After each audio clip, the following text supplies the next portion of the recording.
Good evening, I'm Kieran Spooner. And I'm Sadie Doherty. And this is E-Town News. It was the 10th annual Twinwood Festival this past weekend.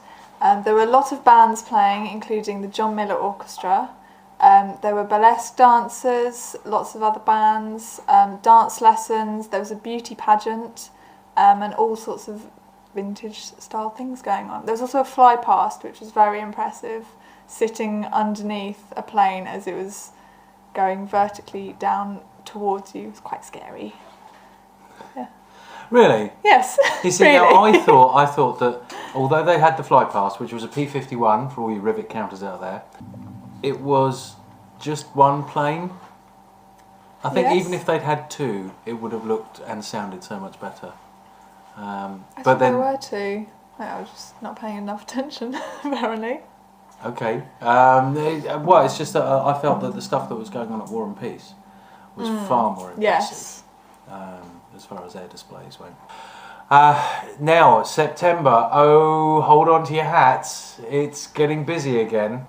On the 2nd, there is a do-on at the Hanbury, or they now call themselves the Proud Ballroom, in Kemp Town. That's Brighton, for those of you that don't know.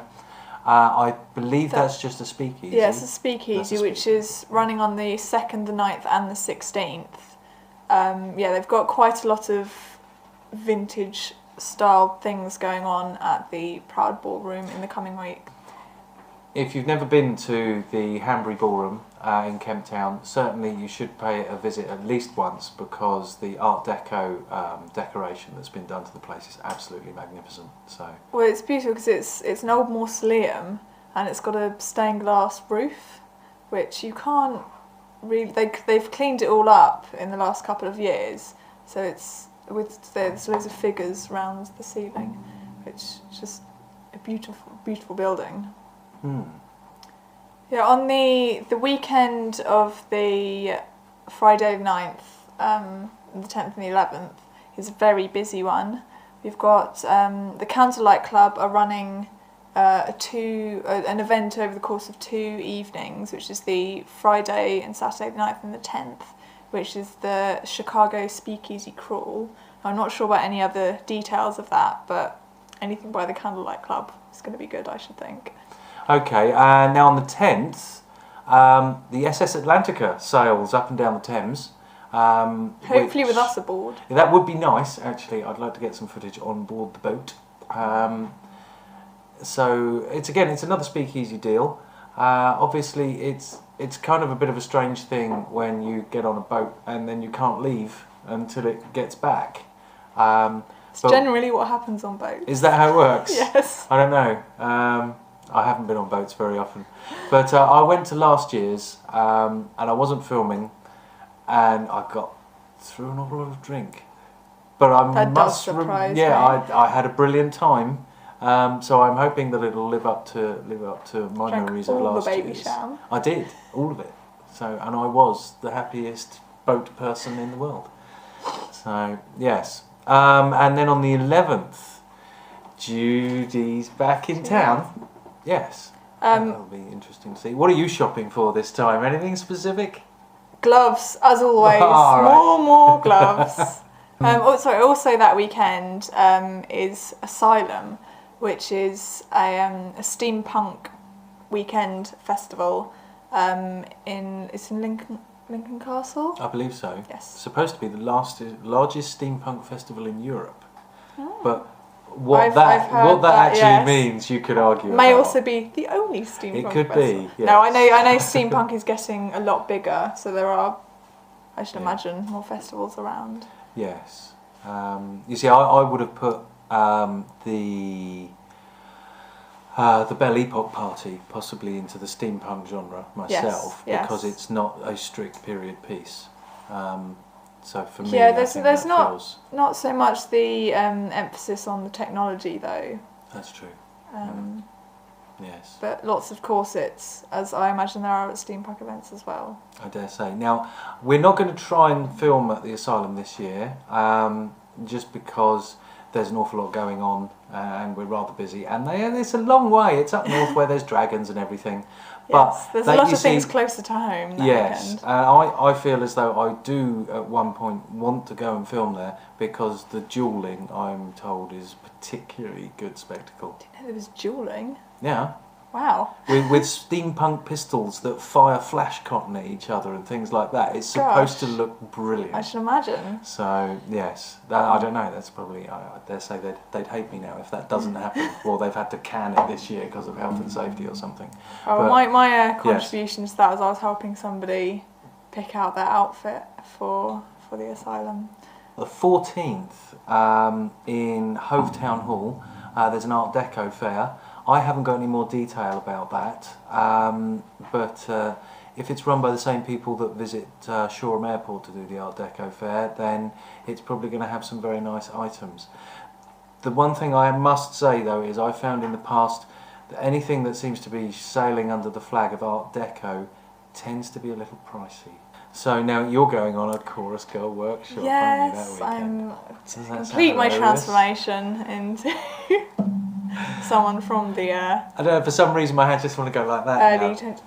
There was wafting. We did wafting. Okay. Yes. Yes. No, I've been on one before, and we were dancing to "We're in the Money" from Gold Diggers of 1933, which is a brilliant film. You should watch it. It's got that song in particular. Ginger Rogers singing, dressed in coins, and does half the song in Pig Latin. So that's worth a look. Okay. Even if you're not interested in that sort of thing. Yeah, but it's one of Busby Berkeley's finest. And I have heard for this workshop there are going to be giant lollipops. So you can only wait and wonder what that's going to come I'm thinking, who's that small child? Oh, Shirley Temple. Yeah. Good Ship Lollipop. Exactly. Yes, there you go. Yeah, that's got to be where they're going. I think that might be where it's going, yeah. Okay, now also on the 17th, we haven't found out where the venue is yet. There's a Swingalicious, which is a Lindy Hop, possibly you could get away with doing a bit of jive there as well. A bit of Charleston, there's a bit of a Charleston jam at the last one. Yes. That's going on. Now, the last one was in Lewes. I get the impression that this one is going to be in Brighton. The Monday after that, so the 19th, there is a night in London called the Crazy Turtle. Now, I'm not sure where that is, but it's going to be a dance event or just a vintage event. I believe it's a dance event. It's a dance mainly. event, so Lindy Hop. So no specific dress code, but yeah, I would imagine focusing around Lindy Hop and jive. Yes. So yeah. 24th is another prohibition. They've come back from their holiday and they're kicking it into something that you kick things into.